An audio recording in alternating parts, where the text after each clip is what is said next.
ici la première représentation. Et ici, j'avais fait le même travail avec les taux de croissance, et c'est la dernière image qui est projetée, donc ça tombe bien.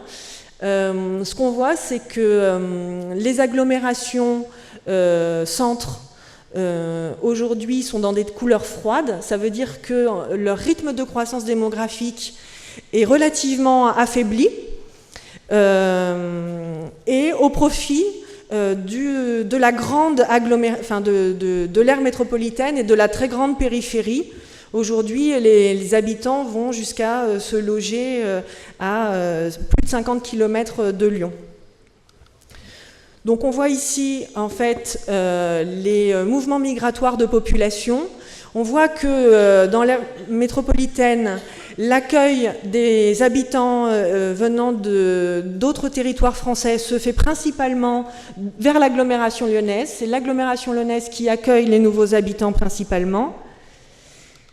Et au sein de l'aire métropolitaine, si on fait l'étude des migrations résidentielles, on observe qu'en fait, c'est le Grand Lyon qui aussi rediffuse dans les territoires voisins la population.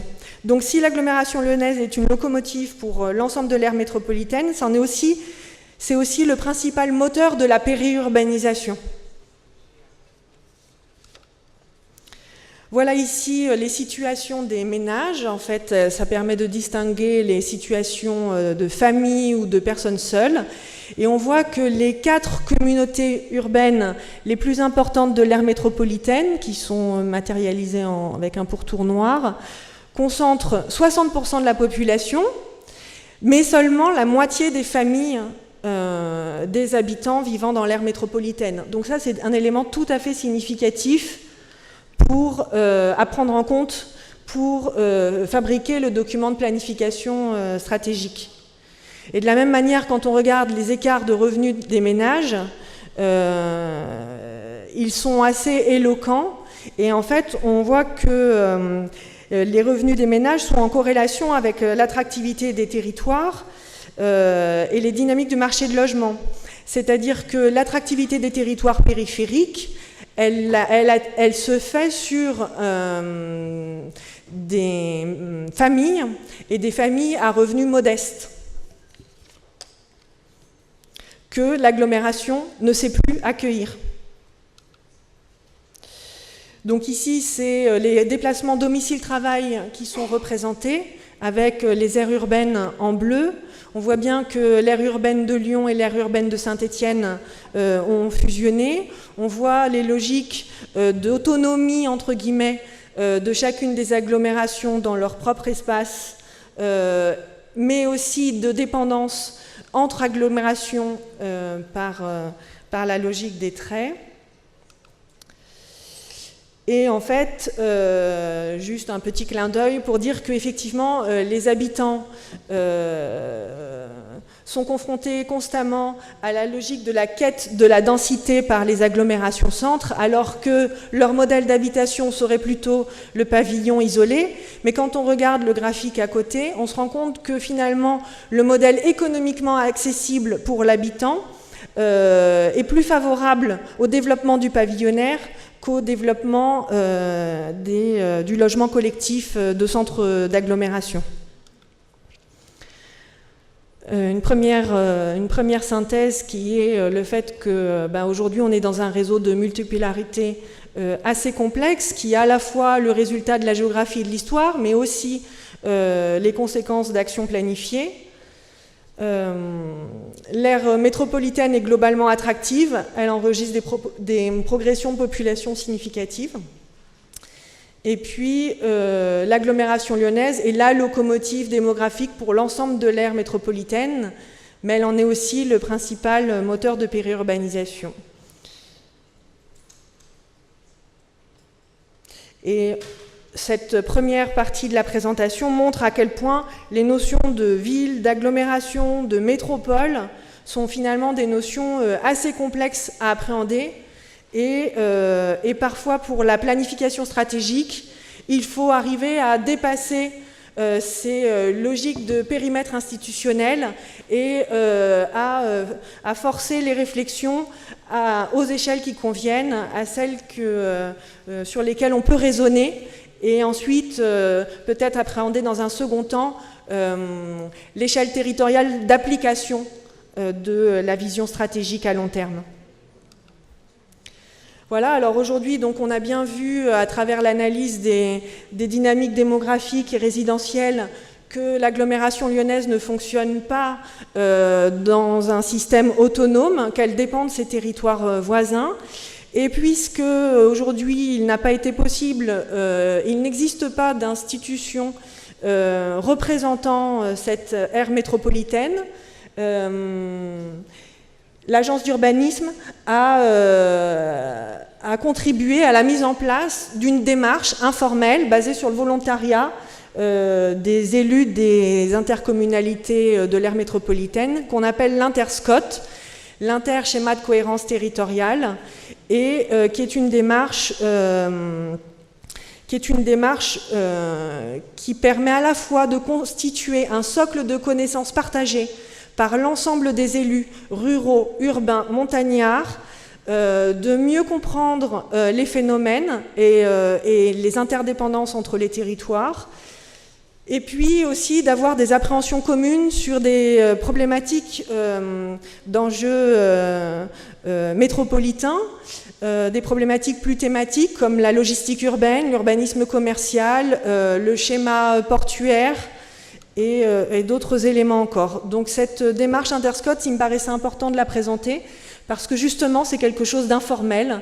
C'est une démarche qui est pilotée par 13 élus puisqu'il y a 13 territoires de SCOT qui y adhèrent. Ces élus, ils se rencontrent une fois par an pour discuter de la stratégie et du programme d'études à mener dans ce cadre.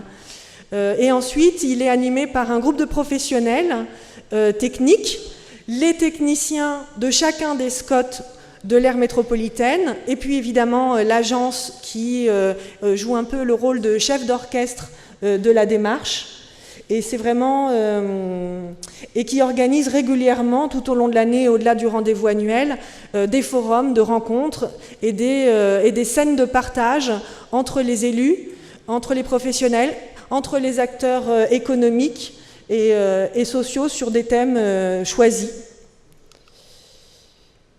Bon, je sais que le temps m'est compté, je voulais vous présenter un peu ce que contenait le chapitre commun des 13 SCOT.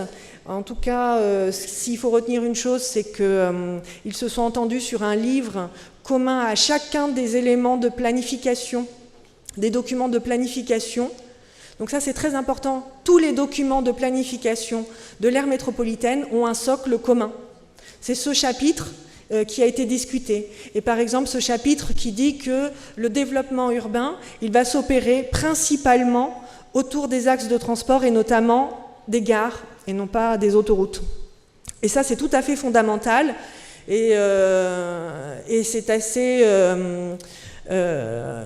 important puisqu'il y a énormément de communes rurales qui ne sont pas desservies par le transport ferroviaire et qui ont accepté de s'inscrire dans cette démarche et dans cette vision stratégique à 20 ans. Voilà. Sur l'économie, c'est pareil, un enjeu très important d'arriver à se mettre d'accord sur des logiques de développement économique, de spécificité économique pour mieux se différencier. Donc toutes ces démarches de planification, qu'elles concernent l'échelle de l'agglomération lyonnaise ou ici de l'Interscot, sont des démarches qui ont été menées avec une participation active de la société civile et économique. Sur le champ de l'économie, je voulais juste préciser par exemple que l'idée communément partagée, c'était qu'il fallait offrir un foncier le plus large possible et le plus disponible possible pour favoriser le développement économique. Et finalement, toute cette démarche de participation nous a fait complètement changer d'orientation stratégique et a fait privilégier la spécification de sites, la différenciation entre les sites et le travail de plus d'excellence par le projet urbain. Voilà.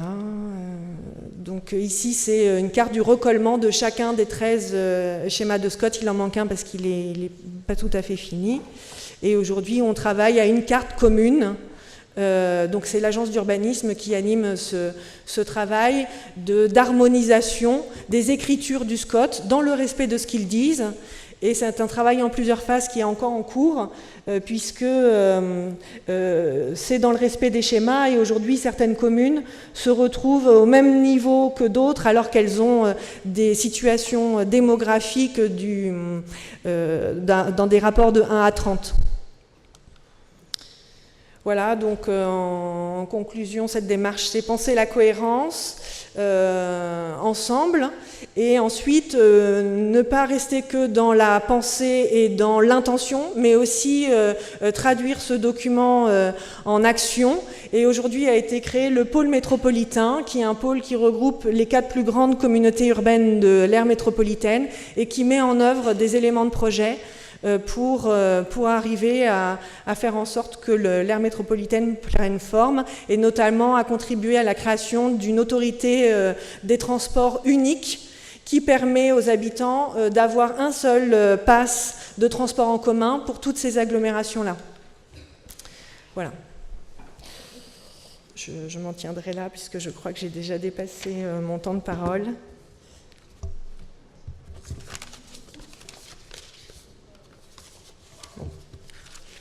Oui, juste, j'avais rajouté, je profite quand même d'avoir encore la possibilité du micro, j'avais rajouté des éléments de photographie pour vous donner à voir un peu Lyon. Et s'il y a un élément qui est important, et ça fait écho à ce qui a été dit ce matin par M. Vandelli, c'est la participation du réseau universitaire.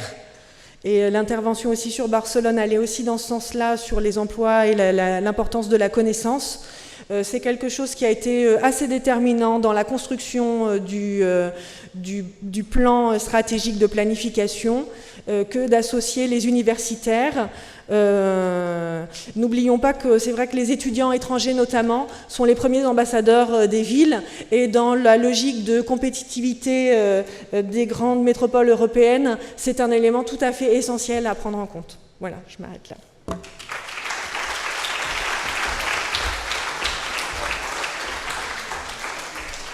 Grazie.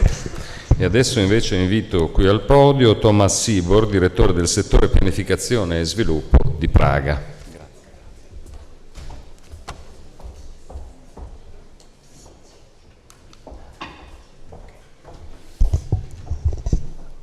Good afternoon, ladies and gentlemen. If I'm right, I am the last speaker today, so I hope that I ask my colleague to help me to keep my time, my 15 minutes.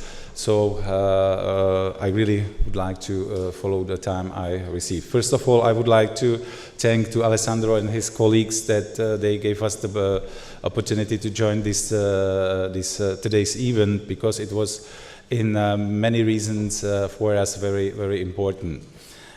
Everything what I will present to you today is or was happened within less than two years. For example, I worked for the city only 18 months, and many of my colleagues, there is maybe nobody who works for the city more than 24 months. So what I will present happened really within the last 24 months only. So it means that it's completely different to what was presented from Barcelona or Lyon, where it is a long-term process, and we are really at the beginning of that procedure. What we are trying to do, no, it doesn't work. So I have some problem. It's not, yeah, okay, it works. When we started the debate, when the doors were a little bit open, that